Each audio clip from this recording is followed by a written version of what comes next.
আল্লাহ তখন ফেরেশতাদেরকে জিজ্ঞেস করে, এই ঘটনা কি? খায় না যে? খায় না কেন? আল্লাহ রোজা রাখছে। এগুলো কি? রো আফজা, পেঁয়াজ, আলুর চপ, বেগুনি, মুরগির রান খায় না। খায় না কেন? ওরা যে ক্ষুধার্ত। আল্লাহ আপনার ভয়ে। তাই কি চায়? আল্লাহ আপনার কাছে ক্ষমা চায়। ক্ষমা চায়, আল্লাহ রহমতের দরিয়ায় জোশ খেলে যায়। আল্লাহ তখন বলে, আমারে দেখছে নাকি ওরা? ফেরেশতারা বলে, না দেখে নাই। আমার জান্নাত জাহান্নাম দেখেছে? না দেখে নাই। আমারে না দেখে, জান্নাত জাহান্নাম না দেখে আমারে তো ভয় করে। যাও, আজকের এই রোজার বিনিময়ে এখন বান্দা যা চাইবে সব কবুল করে নাও।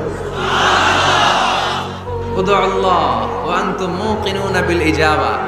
এমন ভাবে আল্লাহর কাছে চাও যে তুমি নিশ্চিত আল্লাহ তোমার কথা শুনছেন, তিনি তোমাকে দিবেন। ঠিক কিনা? এই দোয়া একটা আর্ট, একটা শিল্প। এটা কি? একটা শিল্প। এই শিল্পটাকে আত্মস্থ করতে হয়, জানতে হয়, চাইতে জানতে হয়। চাওয়ার মতো চাইতে জানলে, দোয়ার মতো দোয়া করতে জানলে, দোয়া কবুল করে কে? আল্লাহ।